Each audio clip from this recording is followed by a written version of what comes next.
Hi friends, today I'm going to read to you Matthew's Dream by Lionni.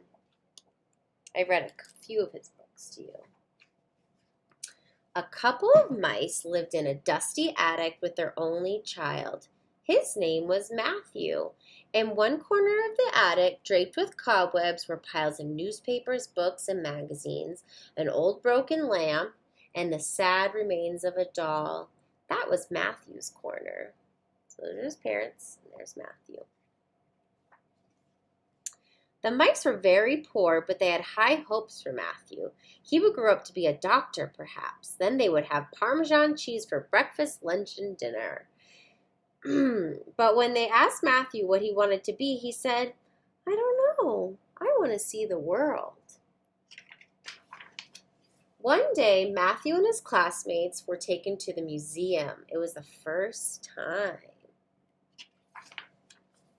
They were amazed at what they saw. There was a huge portrait of King Mouse the Fourth, dressed like a general. And next to it was a picture of cheese that made Matthew drool. And there were winged mice that floated through the air, and mice with horns and bushy tails, and mountains and rushing streams and branches bowing in the wind. The world is all here, thought Matthew. Entranced, Matthew wandered from room to room, gazing at the paintings. There were some that he didn't understand at first. One looked like a crust of a pastry, but when he looked more carefully, a mouse emerged. See the mouse in this picture? Pretty neat. Then, turning a corner, Matthew found himself face to face with another little mouse. She smiled at him. I'm Nicoletta, she said. Aren't these paintings wonderful? That night, Matthew had a strange dream. He dreamed that he and Nicoletta were walking hand in hand in an immense, fantastic painting. Can you imagine if you could actually go inside a painting or even a picture? As they walked, playful patches of color shifted under their feet, and all around them suns and moons moved gently to the sound of distant music. Matthew had never been so happy. He embraced Nicoletta. Let's stay here forever, he whispered. It's a beautiful place. Matthew woke with a start. He was alone. Nicoletta had faded with his dream. The gray dreariness of the attic corner appeared to him in all its bleak misery. Tears came to his eyes. He just wants to go back to his beautiful dream. But then, as if by magic, what Matthew saw began to change. The shapes hugged each other, and the pale colors of the messy junk heap brightened.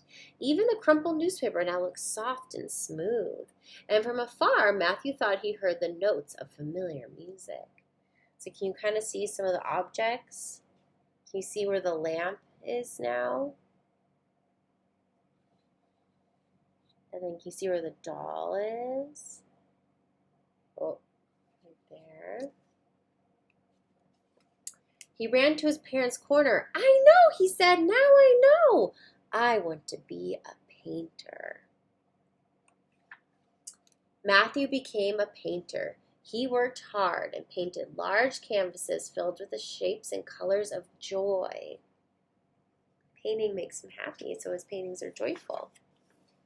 Then he married Nicoletta. In time, he became famous, and mice from all over the world came to see and buy his paintings.